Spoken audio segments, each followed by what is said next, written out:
Assalamu alaikum dear students. In the previous video we have learned about what is geography, and we have already learned about the different aspects and features of geography. We have learned about the basic definitions, the different features and aspects, and we have also learned about the physical geography. Now in this recorded lecture I am going to explain you what human geography is, because geography has been divided into various aspects. So in this video I am going to explain you what human geography and what environmental geography is. Basically, human geography is divided into three main topic areas. The first one is population, the second is settlement, and the third one is economic.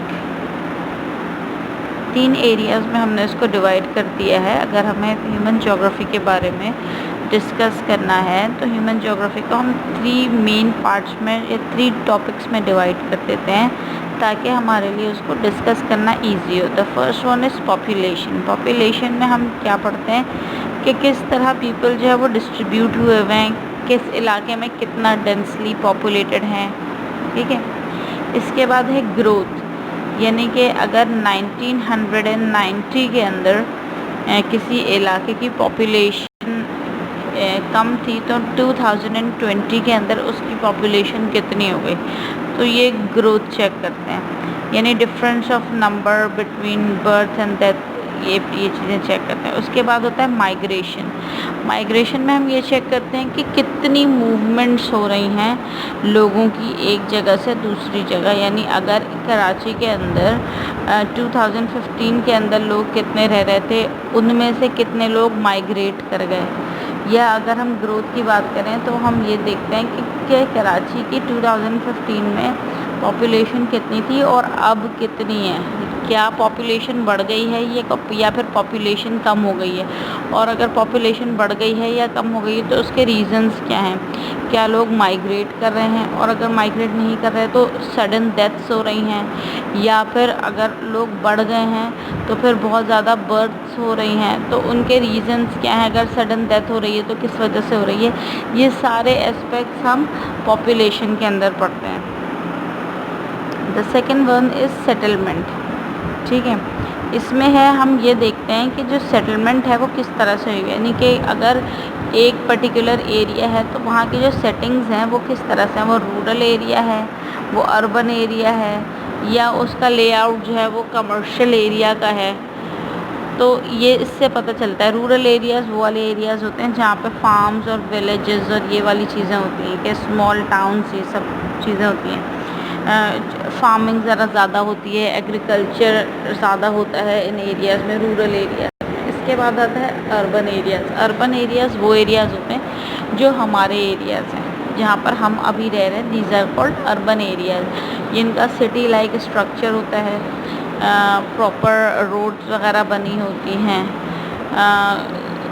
और जो है वो electricity का proper arrangement होता है. ये हमारा जो सेटअप है this is called urban area. इसके बाद आता है लेआउट, यानी कमर्शियल एरियाज़, जहाँ पे शॉप्स, ऑफिसेस, हाउसेस और डिफरेंट टाइप्स ऑफ फैक्ट्रीज़ वगैरह होती हैं. ये एरिया को आप कह सकते हैं जैसे हमारा कराची में सदर का एरिया, ये वाला एरिया कहलाता है. इसके बाद जो थर्ड टॉपिक जो है जो ह्यूमन ज्योग्राफी के अंदर है दैट इज़ इकोनॉमिक. इसमें हम ये देखते हैं कि एग्रीकल्चर किस तरह का हो रहा है, चीज़ें किस तरह की मैन्युफैक्चरिंग हो रही है, सर्विस इंडस्ट्री कैसे काम कर रही है, ट्रांसपोर्टेशन है या नहीं है, ट्रेड किस तरह से हो रहा है. ये सब चीज़ें देखते हैं. नहीं, फर्स्ट ऑफ ऑल तो हम ये देखते हैं कि एग्रीकल्चर, जितना हमें एग्रीकल्चर की ज़रूरत है क्या उतना एग्रीकल्चर हो रहा है या नहीं हो रहा. अगर नहीं हो रहा तो उसके रीज़न्स क्या हैं, क्या कॉजेज़ हैं, उनको कैसे बढ़ाया जा सकता है. सेकेंड इज़ मैन्युफैक्चरिंग इंडस्ट्री को हम चेक करते हैं. मैन्युफैक्चरिंग इंडस्ट्री में हम ये चेक करते हैं कि अगर किसी एरिया के अंदर फॉर एग्ज़ाम्पल, एक छोटी सी एग्ज़ाम्पल है कि हमें एक चिप्स पसंद है, दैट इज़ लेज़. एक स्नैक है जो लेज़ सब यूज़ करते हैं. तो अब ये यहाँ पर ये चेक किया जाता है कि एक पर्टिकुलर एरिया, जैसे हमारा एक एरिया है, यहाँ पर लेस की जो मैन्युफैक्चरिंग के बाद जो सप्लाई आ रही है वो कितनी आ रही है, क्या जो उनकी डिमांड है उसके अकॉर्डिंगली अवेलेबल है या नहीं है, और अगर नहीं है तो उसका रीज़न क्या है, मैन्युफैक्चरिंग कम क्यों हो रही है, पीछे से मैन्युफैक्चरिंग के डिफेक्ट्स हैं, मैन्युफैक्चर नहीं हो रहा है, या इनकी सेल्स और सर्विस का कोई मसला है। और अगर सेल्स और सर्विस का तो चलो मसला है तो वो सर्विसेज इंडस्ट्री में आ जाता है, लेकिन अगर मैन्युफैक्चरिंग नहीं हो रही है तो वो मैन्युफैक्चरिंग इंडस्ट्री में आ जाता है। उसमें हम ये देखते हैं कि क्या यहाँ पर मतलब मैन्युफैक्चरिंग में क्या क्या प्रॉब्लम्स हैं जिनको रिजॉल्व किया जा सकता है, तो इसको बोलते हैं मैन्युफैक्चरिंग इंडस्ट्री। और साथ साथ मैंने आपको सर्विस इंडस्ट्री का भी बता दी। ये मैंने एक छोटी सी एग्जांपल दी थी कि स्नैक की, इससे अलावा भी बहुत सारी चीज़ें, जैसे कि मिल्क की एग्जांपल हो सकती है, किसी और फूड प्रोडक्ट की, जैसे अभी थोड़े दिन पहले हम सुनते हैं ना कि शुगर है, एक फ्रेज़ हम बड़ा सुन रहे थे, चीनी का बोरान है या आटे का बोरान है, यही चीज़ें होती हैं।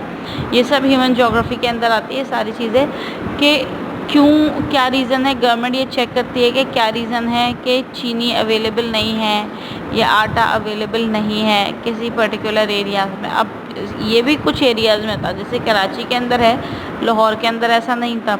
तो फिर गवर्नमेंट का काम होता है ये चेक करना, कुछ उनके पर्टिकुलर स्टेप्स और मेजर्स लेते हैं वो इन्हीं सारी चीज़ों को सामने रखते हुए कि क्यों एक पर्टिकुलर एरिया में ये प्रॉब्लम आ रहा है। इस वक्त ये मैन्युफैक्चरिंग इंडस्ट्री और फिर सर्विसेज इंडस्ट्री को फिर देखते हैं। इसके अलावा है ट्रांसपोर्ट में हम ये देखते हैं कि एक एरिया की पॉपुलेशन कितनी है, वहाँ पर ग्रोथ कितनी हो रही है और वहाँ पर ट्रांसपोर्ट की कितनी ज़रूरत है। फॉर एग्ज़ाम्पल कि हमारा एरिया है, हमारे एरिया में लोग रहते हैं 1 मिलियन, तो ट्रांसपोर्टेशन भी 1 मिलियन के अराउंड होनी चाहिए। इतनी ट्रांसपोर्टेशन होनी चाहिए कि 1 मिलियन को एक जगह से दूसरी जगह ट्रांसपोर्ट किया जा सके। लेकिन साथ साथ हम ये भी देखते हैं कि ग्रोथ कितनी है। फॉर एग्ज़ाम्पल कि हमने ये एक आइडिया लगाया कि 2022 में ये 1 मिलियन जो है ये 1.2 मिलियन हो जाएगी या 1.3 मिलियन हो जाएगी। तो हमें अपनी ट्रांसपोर्टेशन भी इसके अकॉर्डिंग इंक्रीज़ करनी है। या फिर अगर आपने कुछ और प्लान और आपके जहन में चल रहे हैं तो आपको एक आइडिया है कि ये पॉपुलेशन कम भी हो सकती है, ग्रोथ कम भी हो सकती है, तो आपकी ट्रांसपोर्टेशन के लिए आपको फिर प्रॉपर मेजर्स लेने होंगे कि ये ट्रांसपोर्टेशन हम कहाँ पर यूज़ कर सकते हैं जिन एरियाज़ में पॉपुलेशन ग्रोथ करने वाली है। यहाँ से ट्रांसपोर्टेशन को मूव करके किसी और एरिया में मूव कर दिया जाए। The next topic is trade, कि जो लोग एक पर्टिकुलर एरिया में रह रहे हैं उनका ट्रेड कैसा है, इधर वो ट्रेड करने में सक्सेसफुल हैं या नहीं है, वो एक्सचेंज ऑफ गुड्स कर पा रहे हैं या नहीं कर पा रहे हैं। तो ये होते हैं टॉपिक्स हमारे ह्यूमन ज्योग्राफी के।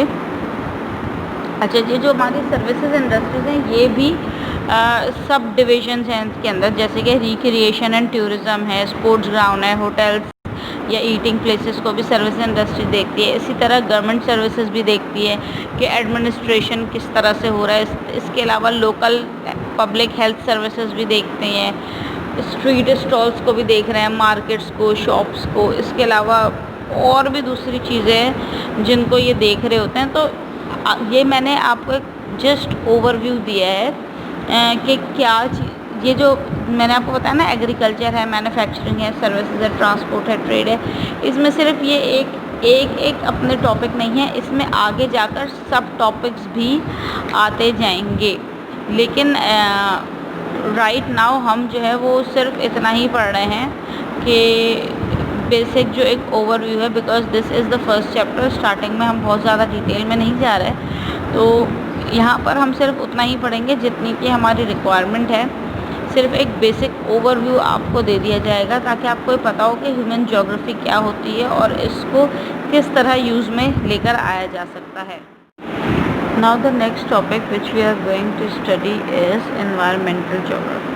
अच्छा, इससे पहले जो दो टॉपिक्स हमने पढ़े हैं दैट इज़ ह्यूमन ज्योग्राफी और फिज़िकल ज्योग्राफी। तो ह्यूमन ज्योग्राफी और ज्योग्राफी की जितनी भी ब्रांचेस हैं वो एक दूसरे के साथ रिलेट करती हैं। ऐसा नहीं है कि एक ब्रांच दूसरी ब्रांच से बिल्कुल अलग है।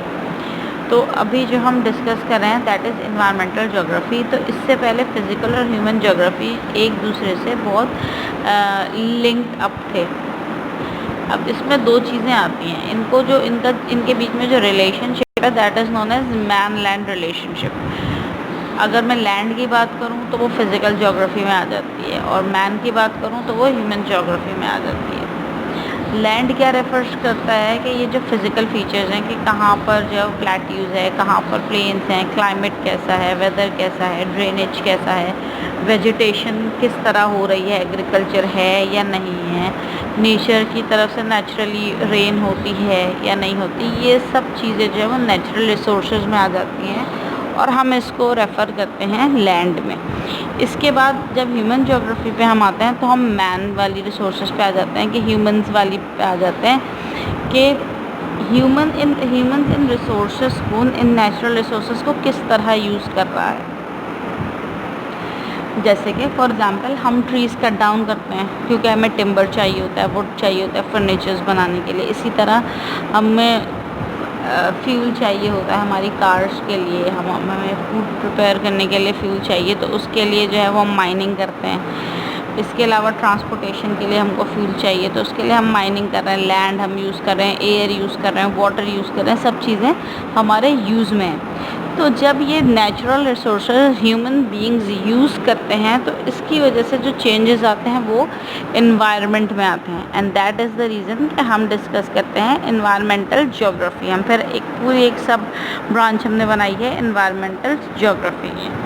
अच्छा, इन्वायरमेंटल ज्योग्राफी क्यों इम्पॉर्टेंट है? इन्वायरमेंटल ज्योग्राफी इसलिए इम्पॉर्टेंट है कि ऑब्वियसली जब एक चीज़ का कंटिन्यूसली यूज़ हो रहा होता है तो उसमें कुछ चेंजेस भी आते हैं, तो उन चेंजेस को स्टडी करना और डिस्कस करना ज़रूरी है, और उनका ख्याल करना भी बहुत ज़्यादा ज़रूरी है, क्योंकि अगर हम उनका ख्याल नहीं करेंगे तो इवेंचुअली वो डिज़ास्टर की तरफ जाना शुरू हो जाएंगे।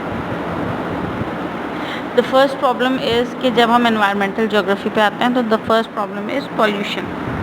अब पॉल्यूशन में क्या होता है कि जिस तरह पॉल्यूशन समझाना बहुत ही इजी है, और जो लोग कराची के जैसे शहर में रहते हैं उनके लिए तो पॉल्यूशन को समझना भी बहुत इजी है, क्योंकि हमारे जो मोस्टली लैंड एरियाज़ हैं वो पॉल्यूटेड हैं। अगर हमें से बहुत सारे लोग विज़िट करते हैं गुलबर्ग के एरिया में, तो गुलबर्ग के एरिया से पहले एक जगह आती है that is known as cafe प्याला, और कैफ़े प्याला के बराबर में एक स्ट्रीम बह रही है जो बनाया गया था, जिसको यूज़ किया जाता है एज इन के अगर मैं बोलूँ तो उसको as a drainage system use किया जाता है, और उसको हम बोलते हैं उर्दू में बरसाती नाला। लेकिन अगर उसके सराउंडिंग्स के एरिया को हम देखें तो वहाँ पर स्लम्स हैं, और उसके सराउंडिंग के एरिया को अगर हम देखें तो वहाँ पर बहुत ही ज़्यादा सीवरेज का प्रॉब्लम भी है। ऑल्दो वो सीवरेज के लिए ही है, लेकिन उसी एरिया में सीवरेज का बहुत ज़्यादा प्रॉब्लम है।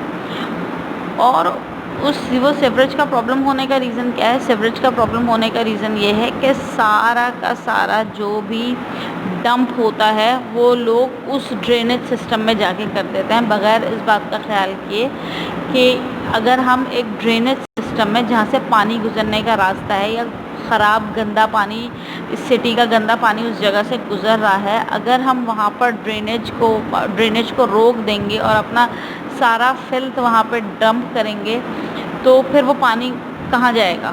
इवेंचुअली उस पानी ने रोड्स पे आना है, लोगों के घरों के अंदर जाना है। तो ये एक बहुत बड़ा प्रॉब्लम है, और इसीलिए ये एनवायरमेंटल ज्योग्राफी होती है कि इन सारी चीज़ों को सामने रखा जाए, इस पर स्टडी की जाए और फिर एरियाज़ की प्लानिंग की जाए। तो ये सारी चीज़ें जो है वो ह्यूमंस के यूज़ में हैं, कुछ चीज़ें ख़राब होती जा रही हैं। इसके अलावा अगर मैं पर्टिकुलरली कराची की बात करूं तो हमारे एरिया में ट्रैफिक का एक बहुत बड़ा इशू है, specially in peak hours. Karachi जैसे सिटी में बहुत ही कुछ एरियाज़ तो बहुत ही डेंसली पॉपुलेटेड हैं, जहां पर हमारा ट्रैफिक का बहुत ज़्यादा प्रॉब्लम आता है।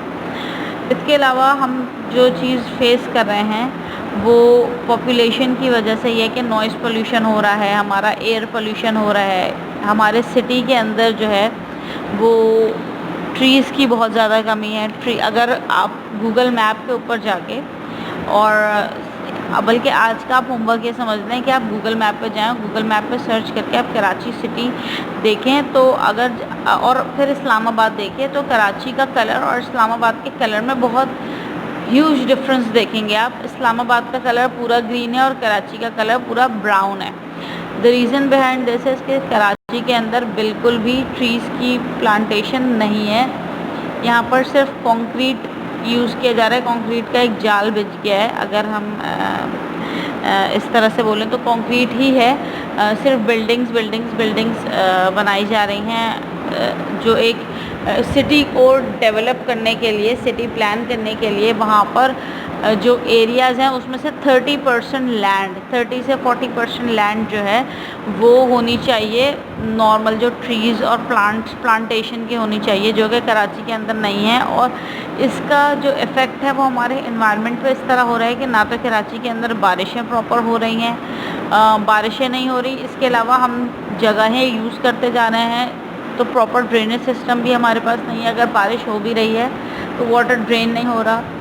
द नेक्स्ट प्रॉब्लम इज़ कि ट्री ना होने की वजह से हमारा एयर पोल्यूशन बहुत ज़्यादा बढ़ रहा है, नॉइज़ पोल्यूशन हमारा बहुत ज़्यादा बढ़ रहा है, प्रॉपर ऑक्सीजन नहीं है हमारे पास और इसकी वजह से लोग बीमार भी बहुत ज़्यादा हो रहे हैं। लोगों को लिवर के इश्यूज़, लंग्स के इश्यूज़ बहुत ज़्यादा बढ़ते जा रहे हैं। अच्छा, यहाँ तक तो हमने डिस्कस कर लिया कि हमारे कराची सिटी के प्रॉब्लम्स क्या हैं और human geography, natural geography, environmental geography क्या होती है। लेकिन इसके अलावा कुछ चीज़ें ऐसी भी होती हैं, यानी हमारे जो वर्ल्ड है इसके कुछ एरियाज़ ऐसे भी हैं जिनको आज तक वहाँ पर लोग जाते नहीं हैं क्योंकि वो एरियाज़ में डेवलपमेंट नहीं है, अंडर डेवलप्ड या बिल्कुल डेवलप्ड एरियाज़ नहीं है, वहाँ पे लोगों का रहना इम्पॉसिबल है। इन एरियाज़ को अनडेवलप्ड लैंड या नेचुरल लैंड भी कहा जाता है और अगर हम उसको कहें तो ये एरियाज़ वाइल्डरनेस भी कहलाते हैं। जैसे कि फॉर एग्ज़ाम्पल एंटार्क्टिका का कुछ एरियाज़, एंटार्क्टिका का तो सबसे बहुत बड़ा एरिया है जो वाइल्डरनेस में काउंट होता है। इसके अलावा रशिया है, कनाडा में बहुत सारे एरियाज़ हैं जो वाइल्डरनेस में हैं और ऑस्ट्रेलिया में। तो एक्चुअली यही वो एरियाज़ हैं जहाँ पर सब कुछ नेचुरल है। बाकी तो हमारे जितने भी हमने सिटीज़ वगैरह बनाए हुए हैं पूरे वर्ल्ड में ही हमने जो नेचुरल रिसोर्सेज हैं एक तरह से काउंट किया जाए तो देखा जाए तो हमने उसको बिल्कुल डिस्ट्रॉय कर दिया है। सिर्फ ये कुछ एरियाज़ ऐसे हैं जहाँ पर चीज़ें नेचुरली वैसी ही हैं जैसी कि होनी चाहिए और यही एरियाज़ जो है वो हमारी जो अर्थ के एनवायरनमेंट को जिसने बचाया हुआ है। लेकिन अब जो हमारा एक सोच है, हमारा जो एक लाइफस्टाइल है और लाइफस्टाइल के स्टैंडर्ड्स को बढ़ाने वाली एक सोच है, इसने इन एरियाज़ को भी डिस्ट्रॉय करना शुरू कर दिया है। बिकॉज़ ग्लोबल वार्मिंग का हमने नाम सुना होगा। ग्लोबल वार्मिंग इतनी ज़्यादा बढ़ चुकी है क्योंकि हम हर चीज़ आर्टिफिशियल लेने के आदी हो गए हैं। हमें इस चीज़ की फ़िक्र नहीं है, हम रेन को एंजॉय नहीं करते, हम वेदर को एंजॉय नहीं करते।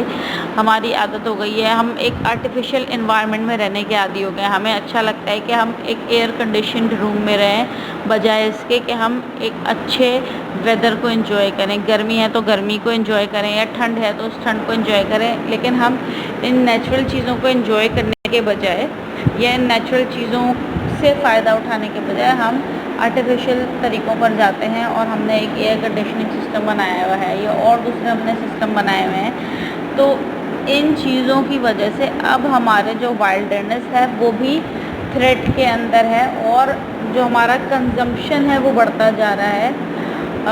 हमारा जो अर्थ का जो नेचुरल रिसोर्सेज का कंजम्पशन है, जैसे फ्यूल है और दूसरी चीज़ें, वुड हैं, वाटर है, ये हमारा नेचुरल चीज़ों का कंजम्पशन बढ़ता ही चला जा रहा है और इसकी वजह से ये जो हमारी रिसोर्सेज हैं ये ख़त्म हो रही हैं और इसका नुकसान हमारी वाइल्डरनेस को भी हो रहा है।